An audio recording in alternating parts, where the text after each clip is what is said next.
اللہ کریم نے قرآن مجید فرقان حمید کو یوں کہہ لیں کہ نازل ہی اس لیے فرمایا کہ اللہ اپنی اور اپنے حبیب کی شان کو لوگوں میں بیان کر سکے۔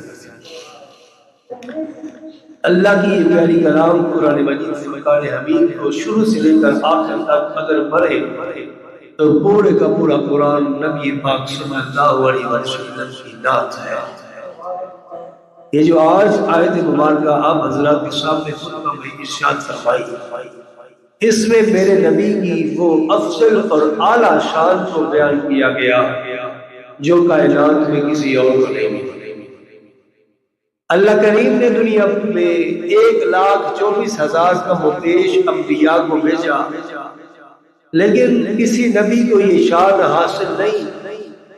نبی بڑی شانوں والے ہیں، بڑے مقام اور مرتبے والے ہیں، لیکن یہ جو شان ہے یہ صرف اللہ نے اپنے حبیب کو ہی عطا کی۔ اور وہ کیا ہے؟ اللہ نے فرمایا قل یا ایھا الناس، حبیب کہہ دیجئے ان سب لوگوں سے۔ ایھا الناس سے مراد صرف مسلمان ہی نہیں ہے، وہ دنیا میں بسنے والے ہر انسان، ہر وہ انسان جو اس دنیا میں آیا ہے اس کے لیے اللہ نے فرمایا ان سے کہہ دیجئے انی، میں آیا ہوں تمہارے لیے، انی میں تمہارے لیے آیا ہوں رسول اللہ علیکم جمیعا۔ پہلے بھی اللہ نے فرمایا یا ایھا الناس، سب انسانوں کے لیے۔ آیت مبارکہ کے آخر میں بھی اللہ نے فرمایا رسول بن کے آیا ہوں جمیعا، سب کے لیے۔ اب یہ جو اس میں جمع کا صیغہ استعمال ہوا، اس سے مراد یہ ہے کہ حضرت آدم علیہ السلام سے لے کر آج تک اور آج سے لے کے قیامت تک جتنی بھی جانیں، جتنے بھی انسان اس دنیا میں آئے ہوئے، میرے پیارے نبی ان سب کے لیے نبی ہیں، ان سب کے لیے رسول بن کر تشریف لائے۔ یہ آیت مبارکہ ہے۔ ایک تیسرے سپارے کی پہلی مشہور و معروف آیت مبارکہ جس میں اللہ پاک نے اسی بات کا تذکرہ فرمایا تلک الرسل فضلنا بعضهم علی بعض۔ اللہ نے فرمایا یہ جو رسول ہے ان میں بعض کو بعض میں فضیلت اور فوقیت حاصل ہے۔ منہم من کلم اللہ، ان میں وہ ہے جنہوں نے مجھ سے کلام کیا۔ ایک ان میں وہ بھی ہے ورفع بعضهم درجات، جو آئے بعد میں لیکن فضیلت اور شان سب ہے فراوان۔ اس سے مراد میرے اور آپ کے پیارے آقا نبی پاک صلی اللہ علیہ وسلم۔ تو نبی کی پہچان کیا ہے؟ پہلی بات تو یہ ہے کہ نبی معصوم عن الخطا ہے، معصوم عن الخطا ہے۔ کوئی بھی نبی ہے، صرف ہمارے نبی ہی نہیں، جتنے بھی نبی آئے ان سے خطا نہیں ہوتی۔ نبی جو ہے وہ خطا سے پاک ہے، نبی غلطی سے پاک ہے۔ نبی جتنے بھی دنیا میں تشریف لائے وہ معصوم ہے۔ معصوم کہتے ہی اس کو ہے جس کے ذمے میں کوئی گناہ نہ ہو۔ نبی گناہ سے پاک ہے، نبی کے تعلق گناہ سے نہیں۔ نبی جھوٹ بولنے سے پاک ہوتا ہے، جو نبی ہو وہ کبھی جھوٹ نہیں بولتا، جو جھوٹ بولے وہ نبی نہیں، جو جھوٹ بولے وہ نبی۔ میں پھر بولنا چاہتا ہوں جو جھوٹ بولے وہ نبی۔ یہ ختم نبوت پہ بہترین یہ مہر ہے کہ جو نبی ہو وہ جھوٹ نہیں بولتا، جو جھوٹ بولے وہ نبی نہیں ہوتا۔ تو مرزا کذاب جو ہے، اس پہ میں ایک بات کر کے ختم نبوت کے حوالہ سے آگے چلتا ہوں۔ اس نے ایک نہیں، دو نہیں، سینکڑوں جھوٹ بولے ہیں، اس نے خود اعتراف بھی کیا ہے اس بات کا۔ یہ جو قادیانیوں کا مرشد ہے جس کو وہ معذلہ نبی کہتے ہیں، اس نے خود اعتراف کیا مجھے غلطی لگ گئی تھی جو میں نے بات کی، بے شمار اس کی کتاب میں موجود ہے۔ تو اس نے کہا مجھے غلطی لگ گئی تھی، یہ بات کچھ ایسے نہیں ایسے ہے، اس نے بڑے مسئلوں میں یہ بات کی ہے۔ تو پتہ یہ چلا کہ نبی کو غلطی لگتی نہیں ہے۔ نبی جو بھی کام کرتا ہے وہ اللہ کے حکم سے کرتا ہے، لہذا یہ مرزا جو ہے یہ لعنتی جہنمی کذاب جھوٹا تو ہو سکتا ہے، نبی ہو سکتا، بولو تو صحیح، نبی ہو سکتا؟ نبی معصوم عن الخطا ہے، نبی جھوٹ نہیں بولتے، نبی ہمیشہ سچ بولتے ہیں، نبی کسی کو دھوکہ نہیں دیتے، نبی دوسروں کو تباہ کرنے، دوسروں کو غلط مشورہ دینے کے لیے نہیں آئے، بلکہ دوسروں کی اصلاح کرنے کے لیے۔ بات یاد رکھے کہ اللہ کے جتنے بھی نبی آئے ہیں ان کے مقام اور مرتبے کو کوئی دنیا کا انسان پہنچ سکتا نہیں۔ بات یاد رکھے، کیوں کہ نبی جو بھی پیدا ہوئے وہ پیدائشی نبی جب وہ پیدا ہوئے تو اس وقت سے ہی گزرے۔ یہ لوگ تو کہتے ہیں نبی پاک صلی اللہ علیہ وسلم نے 40 سال کے بعد نبوت کا اعلان کیا، پھر اس سے مراد معاذ اللہ یہ لے لے کہ وہ 40 سال پہلے نبی نہیں تھے۔ بات تو یہی ہے نا کہ آپ لوگ یہ کہتے ہو کہ 40 سال کے بعد نبوت کا اعلان کیا، وہ 40 سال کے بعد نبی بنے، غلط بات ہے۔ نہیں، 40 سال کے بعد انہوں نے بتایا کہ میں نبی ہوں۔ یار سبحان اللہ کہہ ایک چھوٹا عقیدہ ہے، بہت بڑی بات ہے کہ اگر تم یہ کہتے ہو کہ وہ 40 سال کے بعد نبی بنے، اس سے پہلے نبی نہیں تھے، تمہاری بات غلط ہے، کیونکہ اس سے پہلے اگر وہ نبی نہیں تھے، عام انسان تھے معاذ اللہ۔ تم یہ کہنا چاہتے ہو، اور پھر وہ خطا بھی کرتے تھے، غلطی بھی کرتے تھے، لیکن ایسا نہیں ہوا۔ جب آپ نے اعلان نبوت فرمایا، پہلی بات یہ کی کہ بتاؤ تم میرے بارے میں کیا جانتے ہو؟ سب نے کہا آپ سانوں کو، غیر بھی آپ کے بارے میں گواہی دے رہے ہیں۔ المختصر یہ کہ نبی جتنے بھی آئے وہ 10 سال 20 سال 5 10 20 30 50 سال کے بعد نبی نہیں بنے۔ نبی جب پیدا ہوئے شان ولایت میں اختلاف ہے، ولی پیدا ہوتے ہی ولی بھی ہو سکتا ہے، ولی بعد میں رکوع و سجود ذکر و اذکار کر کے اللہ کی خوشنودی حاصل کر کے بھی ولی بن سکتا ہے، یہ ایک علیحدہ موضوع ہے۔ لیکن نبی کوئی بھی نہیں بن سکتا، نبی وہی ہے جو پیدائشی نبی۔ بہرحال یہ نبوت کی نشانیاں ہیں، اور ان سارے نبیوں میں جو مختلف شان ہے وہ کیا ہے جو آج ہم نے بیان کرنی ہے، وہ یہ ہے کہ اللہ کے حبیب تمام انسانوں کے لیے۔ اب یہ تو ہوگی انسانوں کی بات۔ اب آئیے میں آپ کو یہاں پہ ایک بات عرض کرنا چاہتا ہوں، ایک حدیثی بات سنانا چاہتا ہوں۔ حضرت انس بن مالک رضی اللہ تعالیٰ عنہ وہ راوی ہے، فرماتے ہیں کہ ہم حضور کی بارگاہ میں تشریف فرما تھے تو ایک شخص آیا، اس کا چہرہ انتہائی خوفناک لگ رہا تھا۔ فرماتے ہیں کہ حدیث پاک کے الفاظ ہیں، ایسے لگ رہا تھا جیسے یہ کوئی شیطان صفت بندہ ہے، جیسے یہ کوئی شیطان صفت بندہ ہے۔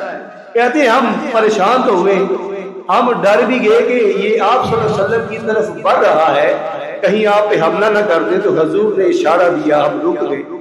وہ شخص آیا حضور کی بارگاہ میں، آ کر جب بیٹھا تو حضور سرکار دو عالم صلی اللہ علیہ وسلم سے اس نے سلام کیا، حضور نے اس کی سلام کا جواب نہیں دیا، سلام کیا آپ نے جواب نہیں دیا، خاموش رہے۔ اس نے ایک دو اور بات کی، آپ نے اس کا جواب نہ دیا۔ حضور نے پھر اس سے پوچھا، پہلے تو یہ بتا، یعنی کسی بھی جواب دینے سے پہلے حضور نے پوچھا تو پہلے یہ بتا کہ جب تو یہاں پر آ رہا تھا تو یہ سمجھ رہا تھا کہ تو سب سے افضل ہے؟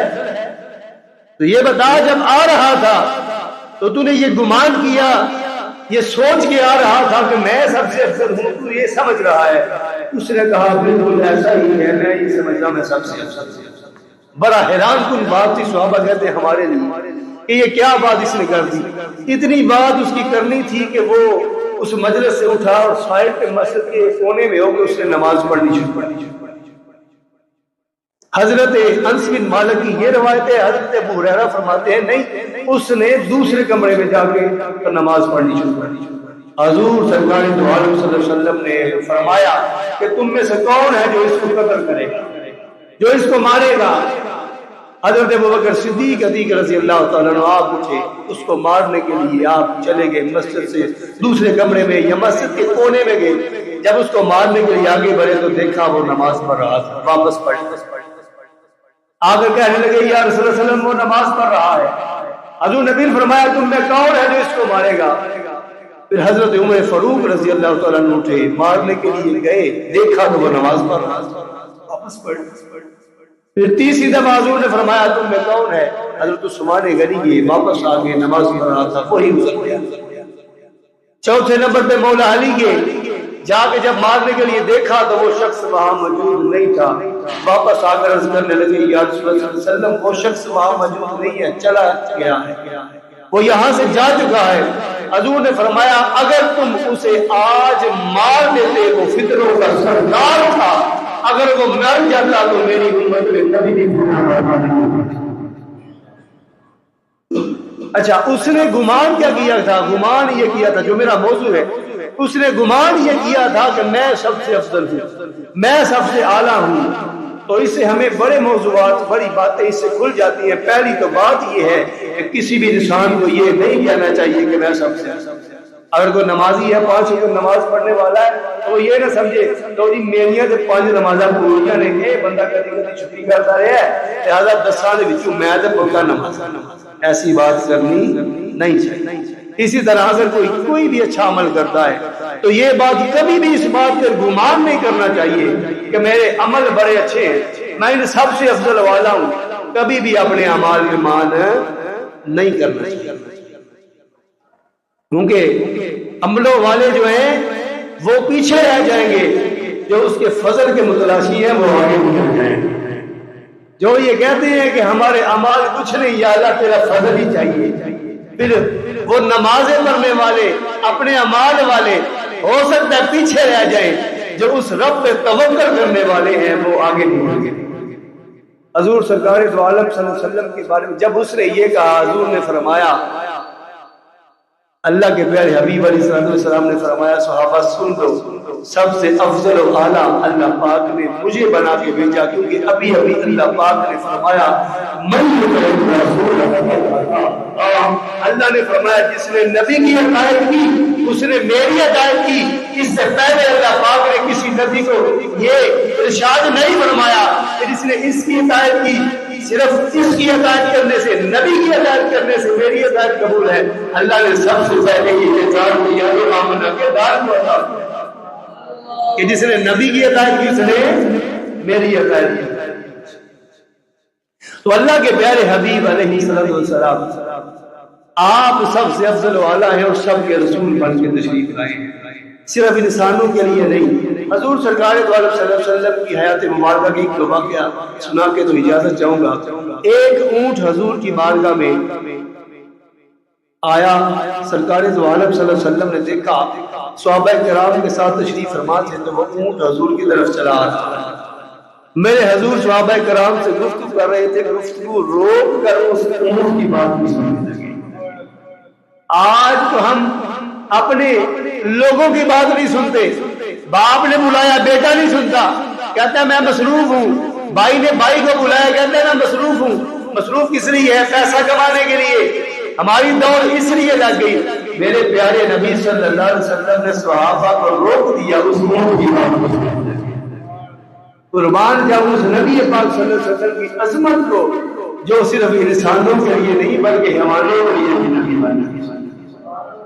آپ نے اس اونٹ کی بات کو سنا، وہ اونٹ کہنے لگا کہ یا رسول اللہ صلی اللہ علیہ وسلم، میرا جو مالک ہے اس نے مجھ سے زیادہ مجھ پہ بوجھ ڈالا، ساری زندگی میں بوڑھا ہو چکا ہوں، اس نے بوجھ بھی زیادہ ڈالا ہے، مجھ سے زیادہ کام لیا ہے، اب وہ مجھے ذبح کرنا چاہتا ہے۔ نبی پاک صلی اللہ علیہ وسلم اس اونٹ کے ساتھ چل پڑے، مالک کے پاس گئے تو مالک سے جا کر کہنے لگے بھئی یہ تیری شکایت کر رہا ہے۔ حضور سرکار صلی اللہ علیہ وسلم نے کہا یہ اونٹ تیری شکایت لے کر میرے پاس آیا ہے، یہ کہتا ہے تو نے اس سے کام بھی زیادہ لیا ہے اور اب تو اسے ذبح کرنا چاہتا ہے، اب یہ برا ہو چکا تو ذبح کرنا چاہتا ہے۔ اس نے کہا یا رسول اللہ صلی اللہ علیہ وسلم اگر آپ سفارش کر رہے ہیں تو میں اس کو ذبح نہیں کروں گا۔ میرے پیارے نبی صلی اللہ علیہ وسلم نے فرمایا مجھے تجھ پہ یقین نہیں ہے، تو بتا اس اونٹ کا میرے گھر سے ہوتا ہے، یہ اونٹ میں تم سے خرید ہی لیتا ہوں۔ اب دیکھیے حضور نے فرمایا جس نے ایک جان کو بچایا، ایک جان کو بچایا اس نے پوری انسانیت کو بچایا، جس نے ایک کو مارا اس نے پوری انسانیت کو مارا۔ اب یہ تو انسانوں کی بات ہے، میرے پیارے نبی صلی اللہ علیہ وسلم صرف انسانوں کے لیے نہیں بلکہ جانوروں کے لیے رہبر رہنما بن کر تشریف لائے، رحمت للعالمین۔ حضور نے فرمایا مجھے تجھ پہ یقین نہیں، اونٹ کو 100 درہم میں خرید لیا اور اپنے ساتھ لے گئے۔ اب اس اونٹ کو جب لے گئے نا تو اب اگلی بات جو ہے وہ بڑی اہم ہے۔ حضور اونٹ کو لے گئے. اونٹ جب وہ مالک اس کا جو پرانا مالک تھا وہ دور ہوا نا تو اونٹ حضور کے ساتھ چڑھا ہے. حضور نے اس کی نکیل کو کھول دیا. حضور نے فرمایا آج سے تو آزاد ہے, آج سے تو آزاد ہے. جب وہ اونٹ چل پڑا نا تو اونٹ چلتے چلتے تو وہ بلبلانے لگا, بولنے لگا. حضور نے کہا آمین. اس نے پھر بولا, پھر حضور نے فرمایا آمین. اس نے تیسری دفعہ پھر بولا اونٹ نے, تو حضور نے فرمایا آمین. صحابہ کرام صاحب سے حیران ہو کر کہنے لگے یا رسول اللہ صلی اللہ علیہ وسلم یہ کیا ماجرا ہے؟ حضور نے فرمایا یہ جو اونٹ جا رہا ہے نا یہ پہلی دفعہ جب میں نے آمین کہا تو اس نے مجھے یہ کہا کہ یا رسول اللہ صلی اللہ علیہ وسلم آپ نے مجھے اس ظالم سے میرے آقا سے خرید کے مجھے آزاد کر دیا. اللہ اللہ پاک آپ پر رحم فرمائے. تو میں نے کہا آمین. پھر فرماتے ہیں یا رسول اللہ صلی اللہ علیہ وسلم دوسری دفعہ حضور نے فرمایا جب اس نے دوسری دفعہ بولا تو یہ کہنے لگا یا رسول اللہ صلی اللہ علیہ وسلم آپ نے مجھے اس سے نجات عطا فرمائی ہے. تو یا رسول اللہ صلی اللہ علیہ وسلم میں دعا کرتا ہوں اللہ پاک آپ کی امت کو روز محشر سے نجات عطا فرمائے. حضور فرماتے ہیں میں نے کہا آمین. تو تیسری دفعہ جب میں نے آمین کہا تو اونٹ مجھ سے کہنے لگا کہ یا رسول اللہ صلی اللہ علیہ وسلم آپ نے اس سے میرے خون اور جان کو بچایا ہے. یا اللہ اسی میں دعا کرتا ہوں یا رسول اللہ صلی اللہ علیہ وسلم اللہ پاک آپ کی امت کو بھی اسی طرح جہنم سے ان کے خون اور ان کی جان کو بچائے. تو نبی پاک صلی اللہ علیہ وسلم دیکھیں کہ حضور کی امت حضور کو اپنی امت سے کتنا پیار تھا. میرے پیارے نبی صلی اللہ علیہ وسلم تو آپ تو امت کے لیے دعا کرتے ہی تھے. حضور نے جس جانور کو آزاد کیا ہے وہ بھی میرے اور آپ کے. نبی پاک صلی اللہ علیہ وسلم ایک سفر پر جا رہے تھے, صحابہ کرام ساتھ تھے. ایک صحابی رسول نے کیا کیا کہ دیکھا کہ راستے میں ایک فاختہ ہے, اس نے ایک درخت کے اوپر اس نے اپنا آلنا جس کو پنجابی میں بولتے ہیں اس نے اپنا وہ بنایا ہوا ہے. اس گوٹھری میں اس کے 2 بچے تھے. وہ بچوں کو صحابہ کرام نے اٹھا لیا, اٹھا کر سفر جاری رہا. جب سفر جاری رہا نا حضور سرکار دو عالم صلی اللہ علیہ وسلم نے تھوڑا دور جا کے کہا قافلہ رک جاؤ. قافلہ رک گیا. جب قافلہ رک گیا نا تو صحابہ نے عرض کیا یا رسول اللہ صلی اللہ علیہ وسلم کیا ماجرا ہے؟ تو آپ صلی اللہ علیہ وسلم نے فرمایا کہ یہ بتاؤ تم میں سے کسی کے پاس کوئی فاختہ یا اس کے بچے ہیں؟ وہ کہنے لگے کہ یا رسول اللہ صلی اللہ علیہ وسلم آپ کو کیسے پتا چلا؟ ہاں ہمارے پاس یہ 2 بچے ہیں. حضور نے فرمایا یہ بچے واپس جاؤ اس گھونسلے میں رکھ کے آؤ. انہوں نے کہا وہ کیوں؟ انہوں نے کہا وہ اس لیے یہ جو فاختہ ہے یہ تمہاری شکایت کر رہی ہے, یہ کہہ رہی ہے میرے 2 بچے رہ گئے. اب نبی پاک صلی اللہ علیہ وسلم آپ وہ ہستی ہیں. اللہ نے فرمایا انی رسول اللہ الیکم جمیعا, یہ سب کے لیے رسول ہیں, انسانوں کے لیے, چرند کے لیے, پرند کے لیے, حیوانوں کے لیے. میرے پاک نبی پاک صلی اللہ علیہ وسلم جنوں انسانوں کے لیے, چرند پرند کے لیے نہیں بلکہ اللہ کے فرشتوں کے لیے بھی نبی. حضور سرکار دو عالم صلی اللہ علیہ وسلم آپ کے پاس آپ سفر میں جا رہے تھے, ایک گدھا حضور کے قریب. وہ گدھا جب حضور سرکار دو عالم صلی اللہ علیہ وسلم کے پاس آیا نا تو وہ گدھا حضور سے باتیں کرنے لگا اور باتیں کرتے ہوئے کہتا ہے یا رسول اللہ صلی اللہ علیہ وسلم میں وہ گدھا ہوں جس پر میرے سے پہلے میرے جتنے بھی آباء و اجداد تھے انہوں نے وہ جتنے بھی تھے ان کے اوپر انبیاء نے سواری کی. سارے نبیوں نے میری جتنی مجھ سے پچھلی نسل ہے سارے انبیاء جتنے بھی نبی ہیں وہ ہم پہ سوار ہوتے رہے ہیں اور اس نسل میں سے میں آخری میں یہ آخری جانور ہوں. تو یا رسول اللہ صلی اللہ علیہ وسلم میں آپ کا اس انتظار میں تھا کہ کب آپ اس علاقے سے گزرے. مجھے کسی نے بتایا تھا کہ آپ یہاں سے گزریں گے تو میں آپ کے انتظار میں تھا. میں یہ چاہتا ہوں مجھے آپ اپنی ملاقات ملے اور میری یہ خواہش ہے کہ جو سارے انبیاء یہ میرے آنے والی پچھلی نسلیں ہیں ان پہ یہ سواری کرتی رہی, میرے بعد تو آنے والی کوئی نسل نہیں ہے. میں چاہتا ہوں کہ میں آخری ہوں اس لیے میں چاہتا ہوں نبی آخر الزمان. اب حضور نے اس کو قبول فرمایا۔ اب وہ جو گدھا تھا نا، اس کا بڑا لمبا واقعہ، میں بس آخری بات کرنا چاہتا ہوں۔ حضور کے ساتھ وہ اتنا اس کا پیار ہو گیا کہ حضور سرکار دو عالم صلی اللہ علیہ وسلم آپ جب اپنی مسجد میں موجود ہوتے، حضور نے کسی صحابی رسول کو بلانا ہوتا تو اس گدھے کو بھیجتے، اور اس گدھے کا انداز کیا تھا؟ انداز یہ تھا وہ جس کو بھی بلانے کے لیے بھیجتے، اس کے دروازے پہ جا کے، اس کی دہلیز پہ جا کے وہ گدھا زور زور سے آوازیں نکالتا اور منہ کو ایسے ایسے دائیں بائیں ہلاتا۔ اس سے صحابی رسول سمجھ جاتے کہ ہمیں آمینہ کے لال بلانے ہیں۔ اور یہ وہی گدھا ہے، یہ وہی گدھا ہے کہ جس کے بارے میں یہ آتا ہے کہ جب نبی پاک صلی اللہ علیہ وآلہ وسلم آپ کا وصال ہوا تو صحابہ کرام فرماتے ہیں کہ مسجد نبی کے صحن میں ہمیں رونے کی آواز آتی، ہمیں رونے کی آواز آتی۔ جب رونے کی آواز آتی تو ایک وہاں پہ لکڑی کا ستون تھا، ایک درخت تھا جس کو صحابہ نے کاٹ دیا تھا، لیکن ستون بچ گیا ہوا تھا۔ صحابہ کہتے ہیں ہم اس کے قریب جاتے تو ہم کیا دیکھتے کہ اس سے آواز آتی ہے، سنتے اس سے آواز آتی ہے۔ صحابہ کرام فرماتے ہیں ہم نے اس کو کاٹ دیا، اس سے آواز آتی ہے، وہ ڈسٹرب ہوتے ہیں، پوری رات رونے کی آواز آتی ہے، اس کو ستون کو کاٹ دیا۔ فرماتے ہیں پھر ایسا ہی ہوتا، پھر رونے کی آواز آتی، ہم تلاش کرتے ہیں اب یہاں سے تو نہیں، کہاں سے رونے کی آواز آ رہی ہے؟ تو صحابہ کرام رضوان اللہ تعالی مجمعین فرماتے ہیں کہ ہم دیکھتے ہیں کہ وہ جو گدھا تھا حضور سرکار دو عالم صلی اللہ علیہ وسلم کا، وہ آپ کے جانے کے بعد آپ کے فراق میں مسجد نبی کے ایک کونے میں بیٹھتا، دن کو بھی روتا رہتا۔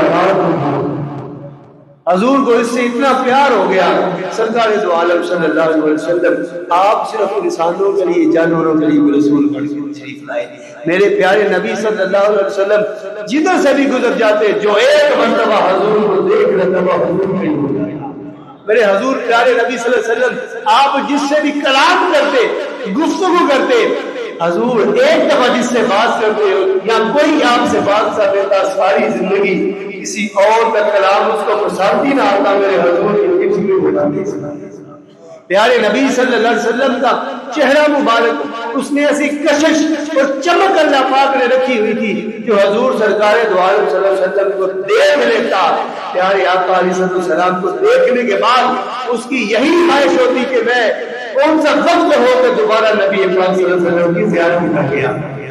نبی پاک صلی اللہ علیہ وسلم کے بارے میں آپ نے اسی لیے تو حدیث پاک میں ہے کہ حضور نے جبرائیل علیہ السلام سے پوچھا، آخری حدیث بیان کر کے اجازت چاہوں گا کہ جبرائیل یہ بتا، تو نے مشرق کو دیکھا، تو نے مغرب کو دیکھا، شمال جنوب کو دیکھا، تو نے یہ 7 آسمانوں کی سیر کی، 1,24,000 کم و بیش انبیاء کو دیکھا، ان کے صالحین کو دیکھا، اے جبرائیل ذرا یہ تو بتا تجھے سب سے خوبصورت کون ہے؟ یہ سب سے پیارا کون لگا ہے؟ آدم علیہ السلام کو دیکھا، ابراہیم علیہ السلام کو دیکھا، نوح علیہ السلام کو دیکھا، اسماعیل کو دیکھا، جناب پیارے یوسف علیہ السلام کو دیکھا، موسیٰ اور عیسیٰ کو دیکھا۔ ذرا جبرائیل کو بتا دو مجھے سب سے خوبصورت کون لگا؟ جبرائیل علیہ السلام بربلا بول اٹھے، عرض کرنے لگے یا رسول اللہ صلی اللہ علیہ وسلم میں نے مشارق اور مغارب کو دیکھا، شمال جنوب کو دیکھا، زمین کی پستیوں سے آسمان کی بلندیوں بلکہ آسمان سے اوپر سدرۃ المنتہا تک دیکھا، میں نے 1,24,000 کم و بیش انبیاء اور مرسلین کو دیکھا۔ حضور کتنے سونے آپ ہیں، آپ جیسا سونا میرے آپ ہیں۔ اللہ رب العزت کی بارگاہ میں دعا ہے توفیق نصیب فرمائے۔ ہم علینا